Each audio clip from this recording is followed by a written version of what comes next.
स्वार्थी यानी कि स्वयं का अर्थ। जो इंसान स्वयं का अर्थ जानना चाहता है, जो खुद को समझना चाहता है, या वो इंसान आपकी नजर में गलत है। हम जब भी किसी को स्वार्थी कहते हैं तो उसका मतलब तो यही होता है कि वो आदमी स्वयं का अर्थ समझना चाहता है। तो फिर वो गलत कैसे हुआ? स्वार्थी शब्द दुनिया की नजर में, समाज की नजर में एक अलग ही नजरिए से समझा जाता है। अक्सर हम अपने आसपास ऐसे बहुत से लोगों को देखते हैं जो स्वभाव से बहुत अच्छे प्रतीत होते हैं, यानी कि सब लोगों की मदद करते हैं, सबसे अच्छा व्यवहार रखते हैं। लेकिन इसके साथ हमने ये भी देखा होगा कि ऐसे लोग जो स्वभाव के अच्छे होते हैं, दूसरों की मदद करते हैं, वो दुखी भी ज्यादा रहते हैं। और जो लोग स्वार्थी होते हैं वो फलते फूलते चले जाते हैं। तो ऐसे में परमात्मा की सत्ता पर उंगली उठाना निश्चित है। लेकिन अगर ये सत्य है तो हमें कौन सा मार्ग अपनाना चाहिए? क्या हम भी दूसरों के जैसे बन जाएं? पता नहीं आप में से कितने लोग ये मानते हैं कि अच्छे लोग जीवन में बहुत दुखी रहते हैं, लेकिन इसके पीछे का सत्य क्या है? अगर हम इसके पीछे का सत्य नहीं जानेंगे, नहीं पहचानेंगे, तो कहीं ना कहीं हमारा अवचेतन मन भी बुराई की तरफ झुक जाएगा। इसीलिए अपने मन में ऐसे विचार पनपने से पहले इस बात की पूरी सच्चाई, पूरा निष्कर्ष निकाल लें, ताकि भविष्य में आपको अपने अच्छे होने पे पश्चाताप ना हो, दुख ना हो।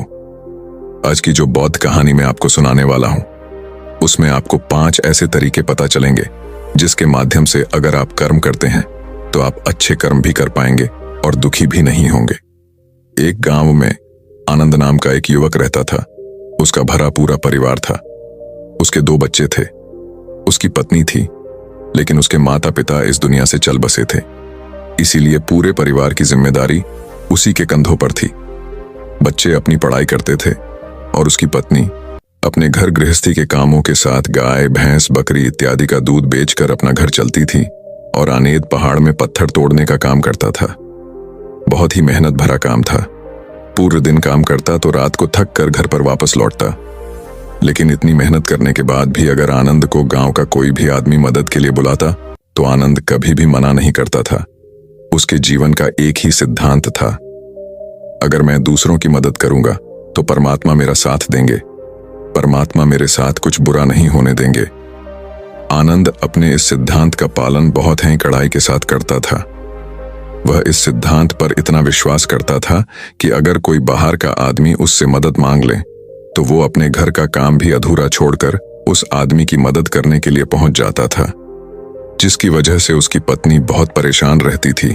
वो अक्सर आनंद को समझाने की कोशिश करती थी कि सबसे पहले अपना काम करो, अपने परिवार को देखो, 2 बच्चे हैं हमारे और फिर भी तुम दूसरों के काम करने में लगे रहते हो। अरे अपने घर को तो संभालो, अपना घर संभाल नहीं रहा, दूसरों की मदद करने चले हैं।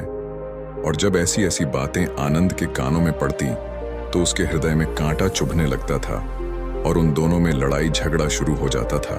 अक्सर उनके लड़ाई झगड़े का यही सबसे बड़ा कारण होता था। लेकिन ना तो आनंद अपने आप को बदल पाया और ना ही उसकी पत्नी ने उसको समझाना कभी बंद किया। इसी वजह से आए दिन उनके घर में क्लेश होता रहता था। जहां तक उस गांव वालों की बात थी तो वो आनंद के स्वभाव को जानते थे और वो जानबूझकर जो काम आसान भी होता था, जो उनके सामर्थ्य में भी होता था, उस काम के लिए भी वो आनंद को बुलाते थे ताकि उन्हें कम मेहनत करनी पड़े। कहने का अर्थ ये है कि गांव वाले आनंद की इस शिष्टाचार का फायदा उठाते थे, लाभ उठाते थे और सब पीछे से उसका मजाक उड़ाते थे, उसे बेवकूफ कहते थे। ऐसे ही समय भी तरह और एक दिन आनंद की पत्नी बहुत ज्यादा बीमार पड़ गई। आनंद से जो कुछ भी सेवा हो सकती थी उसने वो सब अपनी पत्नी के लिए किया। उसने गांव के वैद्य को बुलाकर अपनी पत्नी की जांच करवाई, लेकिन ये रोग उस वैद्य की पकड़ के बाहर था। इसीलिए उस वैद्य ने कहा कि तुम अपनी पत्नी को नगर में जाकर किसी बड़े वैद्य को दिखाओ तो तुम्हारी पत्नी की जान बच सकती है। जल्द से जल्द नगर पहुंचने की व्यवस्था करो, नहीं तो तुम्हारी पत्नी के प्राण संकट में हो जाएंगे। ये सुनकर आनंद के पैरों तले जमीन फिसल गई। उसने ये नहीं सोचा था कि उसकी पत्नी के प्राण संकट में है। वो सोच रहा था कि कोई साधारण सा रोग होगा जिसका इलाज हो जाएगा।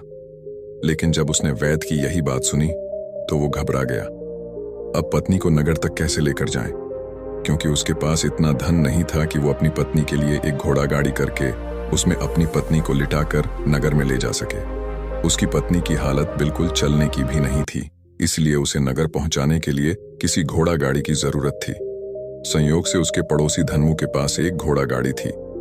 वो अक्सर व्यापार के लिए अपनी घोड़ा गाड़ी नगर में लेकर जाया करता था। इसीलिए आनंद के मन में विचार आया कि मैं धन्मू की घोड़ा गाड़ी ले सकता हूँ। मैं धन्मू की इतनी मदद करता हूँ, कभी उसके काम को नहीं टालता, तो वो तो मेरे काम को कभी मना ही नहीं कर सकता। और यही सोचकर वो घोड़ा गाड़ी लेने के लिए धन्मू के पास पहुंच जाता है। लेकिन धन्मू बहुत ही चालाक इंसान था। वो बिना किराए के अपनी घोड़ा गाड़ी अपने सगे संबंधियों के लिए भी नहीं ले जाता था। तो आनंद की तो दूर की बात रही। जब आनंद ने उससे घोड़ा गाड़ी के बारे में पूछा तो उसने ये कहकर उसका ये काम टाल दिया कि मेरे घोड़े बहुत ज्यादा बीमार हैं, वो शायद बच भी मुश्किल से पाएंगे। 5 दिनों से वो कुछ नहीं खा रहे, तो ऐसे में बेचारा घोड़ा गाड़ी लेकर कहाँ नगर तक पहुंच पाएगा।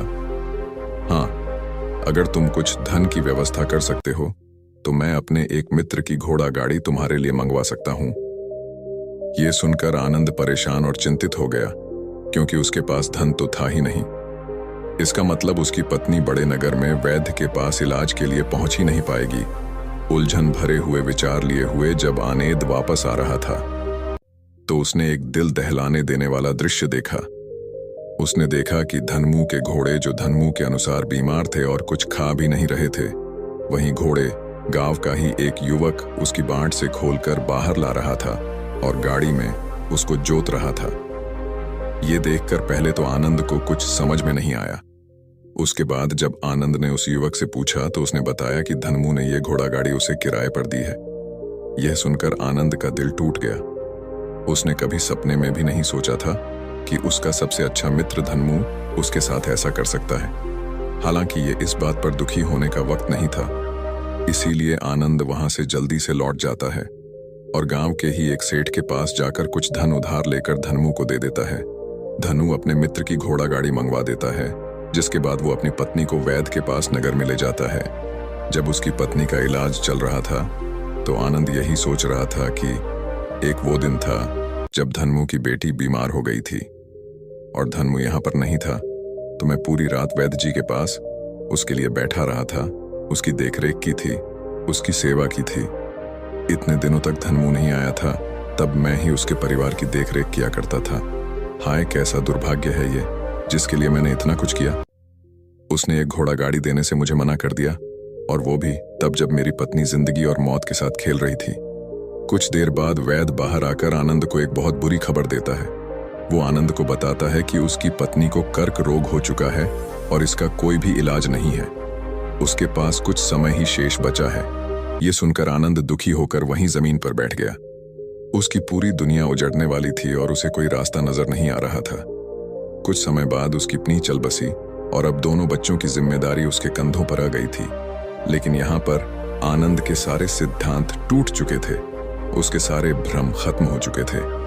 अब उसके दिमाग में एक ही बात थी कि अच्छा कर्म करने से परमात्मा साथ नहीं देता, बल्कि बुरे लोग फलते फूलते हैं, और इस बात का मैं सबसे बड़ा गवाह हूं। ये विचार अक्सर उसके दिमाग में चलते रहते थे और इसी वजह से उसका मन धीरे धीरे संन्यस्त हो गया, देश दुनिया से दूर हट गया। और एक दिन ऐसा भी आया जब वो अपने बच्चों को अपने रिश्तेदारों के पास छोड़कर इस देश दुनिया को त्याग कर एक सन्यासी बनने के लिए घर से निकल पड़ा। उसने गांव में किसी को कुछ नहीं बताया। किसी को नहीं पता था कि आनंद अचानक कहां गायब हो गया। सन्यास की दीक्षा लेने के लिए वो एक बौद्ध भिक्षु के पास पहुंचता है। बौद्ध भिक्षु उस समय ध्यान में बैठे हुए थे। ध्यान से बाहर आने के बाद वो बड़े ध्यान से आनंद के चेहरे को देखते हैं और उससे सन्यासी बनने का कारण पूछते हैं। इस पर आनंद उन्हें अपनी पूरी आपबीती सुना देता है और कहता है कि हे महात्मा, इस दुनिया से मुझे कुछ भी हासिल नहीं हुआ। मेरा मन इस दुनिया से विरक्त हो चुका है। जब अपने दोस्तों ने ही मेरा साथ नहीं दिया तो इस दुनिया में रहने का क्या मतलब, और इसी वजह से मैं सन्यासी बनना चाहता हूं। ये सुनने के बाद बौद्ध भिक्षु ने उपदेश देना शुरू किया। उन्होंने कहा कि याद रखना बेटा, जीवन से विरक्त होकर सन्यासी बनना तुम्हें परम सुख तक कभी नहीं पहुंचा सकता, परमानंद तक कभी नहीं पहुंचा सकता।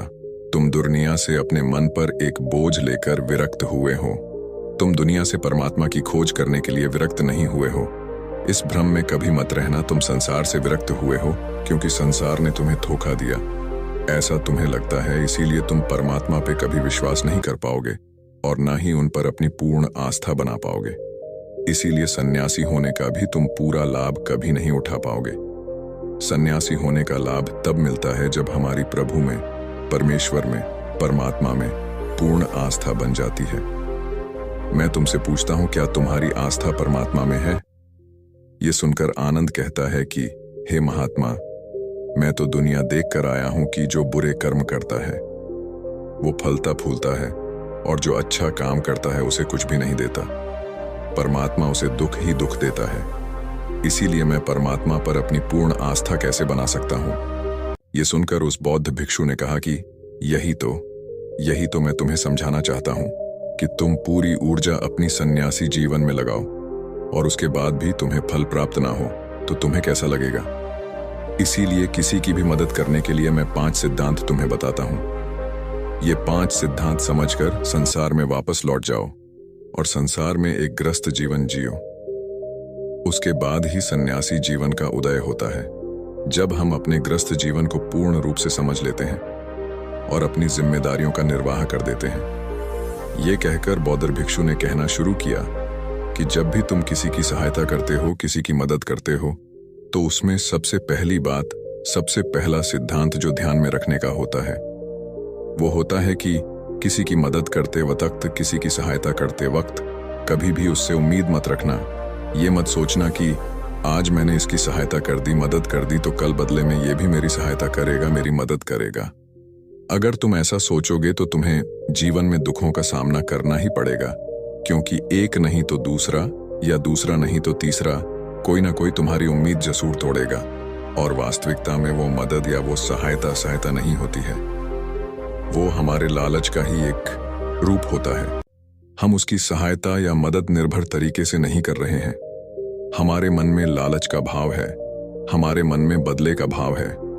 हम ये सोचकर मदद करते हैं कि इसकी मदद कर देता हूं तो कल ये मेरा भी मदद करेगा, और यही लालच हमें अक्सर उन लोगों की मदद करने पर विवश करता है जो किसी न किसी रूप में धनवान होते हैं, क्योंकि हमें लगता है कि कल ये आदमी धन के द्वारा मेरी मदद कर सकता है। और इसीलिए जिस इंसान को वास्तविकता में मदद की आवश्यकता है, हो सकता है वो गरीब हो, लेकिन हमारा मन अपने लालच के वशीभूत होकर उसकी मदद कभी नहीं करेगा। इसीलिए किसी की मदद और किसी की सहायता करने के अपने विचार को विस्तार दो।